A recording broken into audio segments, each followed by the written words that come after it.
बिस्मिल्लाहिर्रहमानिर्रहीम। बेटा यूट्यूब पे मेरी किसी भी वीडियो को सर्च करने के लिए आप अपनी उस जो भी क्वेश्चन आप ढूंढना चाह रहे हैं उसकी क्लास लिखें, एक्सरसाइज का नंबर लिखें, क्वेश्चन नंबर लिखें। वो बुक जिस पब्लिशर की भी है, नेशनल बुक फाउंडेशन की है, पंजाब टेक्स्ट बुक बोर्ड की है, या सिंगल नेशनल जो करिकुलम है उसकी है, इसमें से कोई एक जो भी आपकी है वो लिखें। अगर ये नहीं भी लिखना तो आप कम से कम मैथ सर नदीम नंबर लिख के सर्च के बटन पे क्लिक करेंगे तो आपके पास वो वीडियो आ जाएगी। इसके अलावा आप फेसबुक पे मेरे पेज को लाइक करें, इसी नाम से है, और इंस्टाग्राम पे मुझे फॉलो करें। किसी भी क्वेश्चन के बारे में कोई अगर पूछना चाहें, कोई नाम मिल रहा हो, तो आप मुझे इंस्टाग्राम में वॉइस मैसेज कर सकते हैं या मैसेज करें, आपको इंशाल्लाह ताला उसका रिप्लाई दिया जाएगा। इसके अलावा जिसने मेरे चैनल को अभी तक सब्सक्राइब नहीं किया, चैनल को सब्सक्राइब करके मेरी हौसला अफजाई करें और बेल आइकन को प्रेस करना मत भूलिएगा। बिस्मिल्लाहिर्रहमानिर्रहीम। बेटा इस वीडियो में आज हम अब सीखेंगे कि find the cube root of each of the following by prime factorisation method. तो इसमें प्राइम फैक्टराइजेशन से हमने इसका क्यूब रूट फाइंड करना है।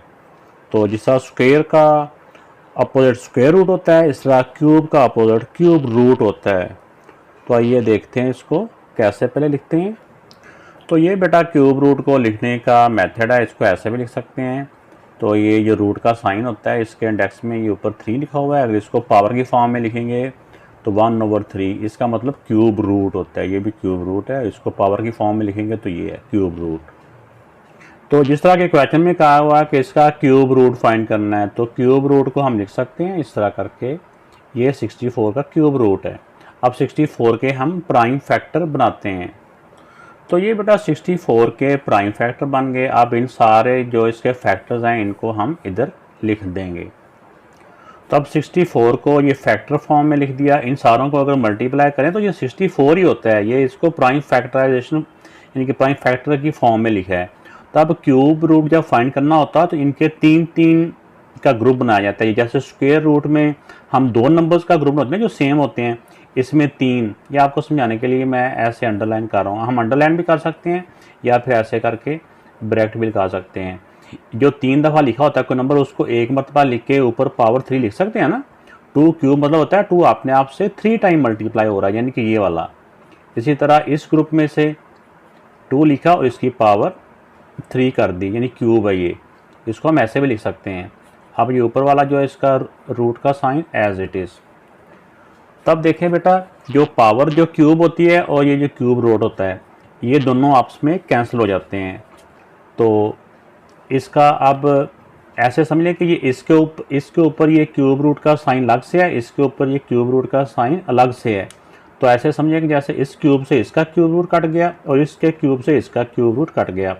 नीचे वाला जो बेस है ये नहीं कटते, ये एज इट इज़। तो ये सिर्फ नीचे वाले नंबर रह गए, 2 to the 4। तो 64 का जो क्यूब रूट है वो इक्वल टू 4। अगर हम 4 को अपने आप से 3 मरतबा मल्टीप्लाई करें ना, 4 मल्टीप्लाई बाय 4 मल्टीप्लाई बाय 4, तो वो 64 ही होता है।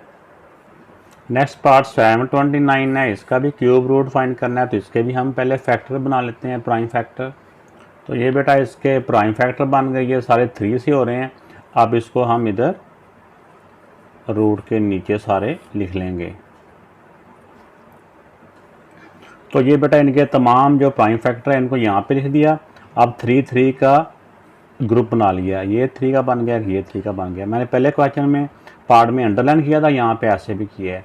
तो अब इसको इस पूरे ग्रुप में से ऐसे समझ लें कि एक दफ़ा 3 लिखा ऊपर पावर 3 होगी, फिर मल्टीप्लाई इस 3 में से एक 3 लिखा पावर 3 होगी। इस पावर 3 का मतलब ये होता है कि ये नंबर अपने आप से 3 मरतबा मल्टीप्लाई हो रहा है, जैसे कि ये हो रहा है इसका भी। ये ऊपर ये रूट का साइन और ये एज इट इज़। अब नेक्स्ट स्टेप ये होता है कि जो क्यूब और क्यूब रूट ये आपस में कैंसिल हो जाते हैं। इसका क्यूब इसके क्यूब रूट से कैंसिल, इसका क्यूब इसके क्यूब रूट से कैंसिल। असल में ये होता ये है, ये जैसे ये इसके ऊपर लिखा हुआ है ना, एक ही लिखा हुआ है, इसको हम ऐसे भी तो लिख सकते हैं,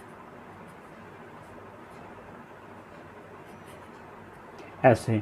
मल्टीप्लाई में हम अलग अलग भी लिख सकते हैं और एक भी लिख सकते हैं। ये लिखा एक ही होता है, लेकिन ये आपने समझना होता है कि ऐसे अलग अलग लिखा हुआ है। इसका क्यूब इसके क्यूब रूट से कैंसिल, इसका क्यूब इसके क्यूब रूट से कैंसिल। मल्टीप्लाई डिवीजन में अगर एक में हो तो हम उसको ऐसे अलग अलग भी ऐसे रूट के साइन में लिख सकते हैं, अगर अलग अलग हों तो एक में भी लिख सकते हैं, एक में हो तो अलग अलग भी लिख सकते हैं। इसलिए ये लिखा एक ही होता है, लेकिन हमने ज़हनी तौर पे समझना होता है कि ये दोनों में अलग अलग है। तो बाकी अब क्या रह गया, 3 मल्टीप्लाई बाय 3, 3 3 द 9। तो ये बेटा इसका आंसर आ गया। नेक्स्ट नंबर बेटा ये है, इसका क्यूब रूट फाइंड करना है। तो इसके जब हम प्राइम फैक्टर बनाएंगे तो ये जब आप इसको डिवाइड करते जाएंगे तो हम देखेंगे कि ये 13 से ही डिवाइड होता है, 13 के अलावा किसी और से डिवाइड नहीं हो रहा।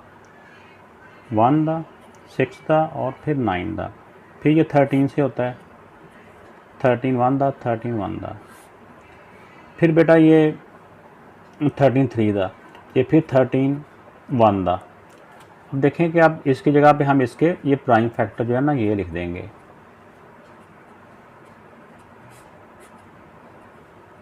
अब ये 3 मरतबा 13 मल्टीप्लाई हो रहा है, तो हम 13 का, क्योंकि एक ही ग्रुप बन रहा है ना, एक ही पेयर इसका ग्रुप बना 3 का, 13, तो 13 क्यूब ऊपर ये आ गया।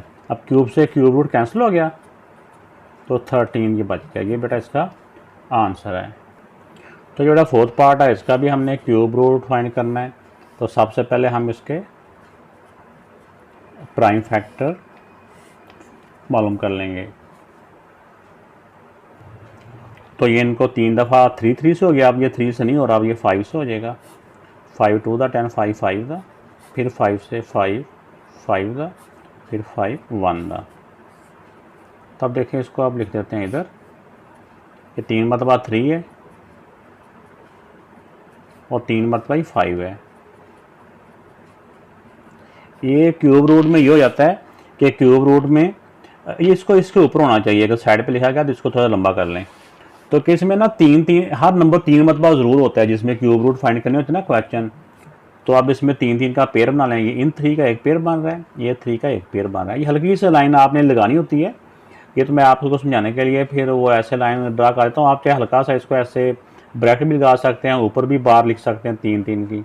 तो इस वाले 3 का एक ग्रुप बन गया, इसको लिख देंगे 3 क्यूब और इसको भी लिख लेंगे 5 क्यूब। तो अब देखिए क्यूब से इसका क्यूब रूट कैंसिल, इसके क्यूब से इसका cube root cancel, 3 multiply by 5। अब क्यूब और क्यूब रूट दोनों एक दूसरे से कैंसिल हो जाते हैं, सिर्फ नीचे वाली वैल्यू रह जाती है, ये जो नीचे नज़र आ रही है। तो 3 5 दा 15। तो ये बेटा इसका आंसर आ गया। तो बेटा अब इसका भी क्यूब रूट फाइंड करना है। तो इस तरह करके ऊपर क्यूब रूट का साइन लगा दिया, यहाँ लिख भी सकते हैं टेकिंग क्यूब रूट। तो अब इसके जो भी नंबर है यहाँ पे उसको हम उसके प्राइम फैक्टर बना लेंगे। तो जैसा कि नज़र आ रहा है कि ये 2 से डिवाइड हो रहा है, तो 2 से हम डिवाइड करते हैं। 2 से डिवाइड किया ये हो रहा है, फिर ये 2 से डिवाइड हो रहा है, तो ये फिर 6 आ रहा है, तो ये फिर 2 से डिवाइड हो जाएगा। तो नेक्स्ट ये बेटा 2 से नहीं हो रहा, 3 से नहीं हो रहा, अब ये नेक्स्ट 7 से मेरा बेटा होगा। ये 7 4 दा 28 और 7 9 दा 63, फिर ये 7 से ही। अब देखिए इसमें 3 मरतबा 2 आ गया और 3 मरतबा 7 आ गया है। अब इसको इधर रूट के नीचे लिखते हैं इन सारे फैक्टर्स को। तो अब बेटा इसके फैक्टर बनाएं, तो ये बन गए सारे फैक्टर इसके हैं, इनको मल्टीप्लाई करो यही होता है। इसको अब ये फैक्टर फॉर्म में लिख दिया है। अब इसमें इनके 3 3 का ग्रुप बन गया। जैसे 2 3 मरतबा आ रहा है तो 2 को एक मरतबा लिख के ऊपर क्यूब, फिर 7 3 मरतबा आ रहा है तो 7 को एक मरतबा लिख के ऊपर क्यूब। तो ये क्यूब रूट ऊपर एज इट इज़ आ गया। तो अब देखें मेरा बेटा कि इसमें अब क्यूब से क्यूब रूट कैंसिल हो जाता है, तो ये कैंसिल कर दिया। बाकी 2 मल्टीप्लाई बाय 7 को 2 से मल्टीप्लाई करें तो 14। तो ये इसका आंसर आ गया। यानी इसका अगर क्यूब रूट करें तो ये 14 आता है। 14 को अगर अपने आप से 3 मरतबा मल्टीप्लाई करो ना तो ये आता है।